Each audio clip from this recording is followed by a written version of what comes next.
This is Peter Palumbo, and I'm a psychotherapist at Focus Counselling in Hull.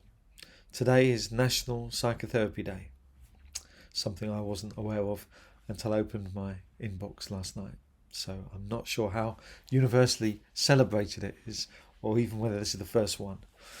But the reason I'm talking to you is a colleague at work asked me to say something about how I became a psychotherapist. And it's a question I quite like because it makes me stop and think. And it's a question that doesn't have a simple answer, I guess, like many things in psychotherapy. I think I can remember a few significant moments that I think brought me to this point. And I'd like to tell you those. One of those moments was an accident. A friend of mine, when I was at university in Hull studying philosophy, she wanted to go to a counselling introduction class at the local college, Queen's Gardens College, and she didn't want to go alone, so I went with her. She had a terrible experience and never returned, and that ended her interest in counselling, whereas I didn't. I had a marvellous experience. I think because some of the things we did, which was breaking into small groups with a kind of a meaningful topic that you would explore with a partner. As a young man, a relatively inexpressive young man, those things were really novel and new to me. And I really warmed and enjoyed the little triad work that you did when you practice as a counsellor, client and observer. And the small exercises you do, the small personal development exercises you do when you reflect upon your own life and experience. And what struck me about that class was I was very used to classes where the lecturer or the tutor does all the talking. And in these classes it was exactly the opposite. The participants, as we were called, the students, would do most of the talking. And for me that was a new way of going about things, a new style of learning. And I found that enormously exciting. And it did kind of open up a different way of being, for want of a better word, for me. I think I used to think most of my answers. If someone asked me how I felt, I would probably sit back and think for a while.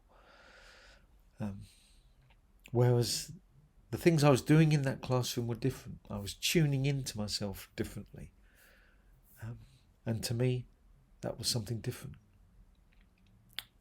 Another meaningful point upon this road was volunteering for the Samaritans in Hull on Springbank. And I was a student, but I had quite a bit of free time. And so I wanted to volunteer for something. And it seemed such a weighty thing to do. I couldn't believe that as just a normal member of the public. In a short space of time, in a few months, you could be trained to speak to people who were desperate and suicidal. I think I was slightly awestruck by the Samaritan mission. And I still am, really. And the training evenings, similar to the counselling class I had encountered, were enormously self-reflective. And it was another example of where, by learning about a discipline, learning about something, entailed looking at myself, which isn't something I had done a lot of in my childhood. So, volunteering for the SAMs, we would call ourselves SAMs, short for Samaritans, was like joining a secret club. You would see other people in the street and know that they were a SAM, a listener. And sometimes we had different names to the ones that we'd normally use. And some of the people at the Samaritans I looked up to enormously in terms of the experiences they'd have meeting other human beings at their most desperate, and somehow knowing what to do, how to help, without stepping into this place of telling the person what to do or sharing your own experience or advice. This linked into what I began to learn at the college around person-centered theory, and I think they have that kind of basis at the SAMS. So I was at the SAMS for about 8 years. I was a long-term student and I didn't really have a career plan. Philosophy really led, which is what I was studying at university, really led to more philosophy that led to more philosophy. So I was involved in philosophy for about a decade. And this interest that I'd had from these college courses and being a Samaritan slowly began to evolve towards a career, quite by accident, because the courses I was doing at college, I just wanted to do one after another. They began leading up to doing a certificate and diploma. And I didn't really want to do a diploma as such. I just wanted to carry on exploring myself and the theory and just learning things in a new way, of a new style of doing things. So I guess reluctantly I continued, and that led to a diploma. And I still wasn't committed to counselling as a career. And as well, there weren't many jobs for counsellors. I became aware of that when I think there was one in our local paper and there was over 100 applicants. I remember thinking it's strange training for something and not being welcomed into a world of work, into a discipline where you're in demand. So I guess at that point I was still thinking it might just be something I enjoy doing. I was still happy being a Samaritan. And then another defining moment, I think, came when I went and saw a trainer. Her name was Christine Kennett.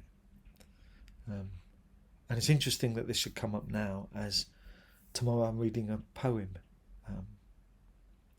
at her wake, as she died recently. And she had an enormous impact on me. And I remember watching her demonstrate Gestalt in a room full of volunteers. And different to what I had been learning, person-centered theory, where I tended to interpret that as sitting back in the relationship, I saw something that was very dynamic and different, where the therapist was as keenly involved and speaking as much as the client, which is something I hadn't seen before. And that kind of changed things for me. Just watching that demonstration, I wanted to know more.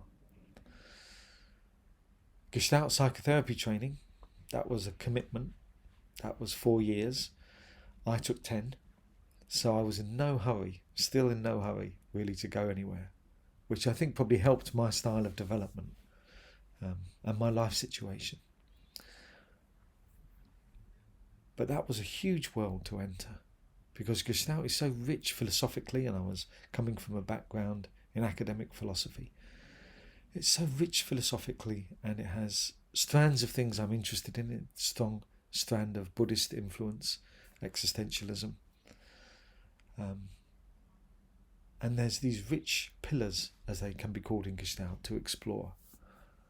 And I suppose as you travel in any discipline, doors begin to open.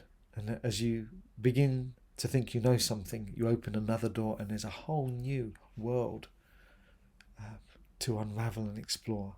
And you begin to feel a beginner again. And I've always had that with Gestalt.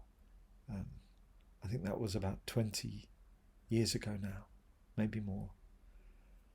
And I still feel a student, very much a student of Gestalt. There seems such a vast array of things to learn, which, not being in a particular hurry in many areas of my life, I think suits me, as I can wander along one strand and then another.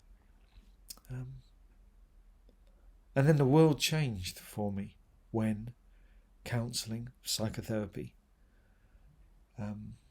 actually became something more employable, where there were more employment opportunities. And then I really found I'd found a niche, something that I could enjoy doing, find rewarding and challenging, and put energy and effort into.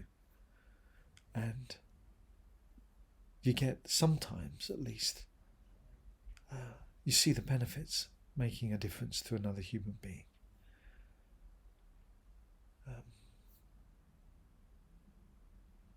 And I think now working in the NHS, that's a whole new world to explore as well, on many different levels, both in terms of how it's structured, how it's run, how it aligns with the theories that I've learned, how it doesn't, how best to operate in the system that you're in, aligning yourself with the values and things you believe in as a person, the theories you hold dear, and seeing how you can operate well in this system.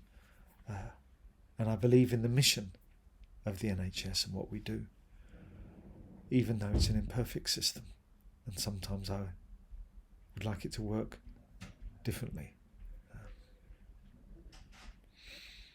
Okay, this was going to be short. It was going to be a podcast actually, but I was told more people might watch it if it's video, and I'm sure that I probably reverse that, and we may go back to podcasts after this. But in a few minutes, that's my journey. If you're watching this, thank you for watching.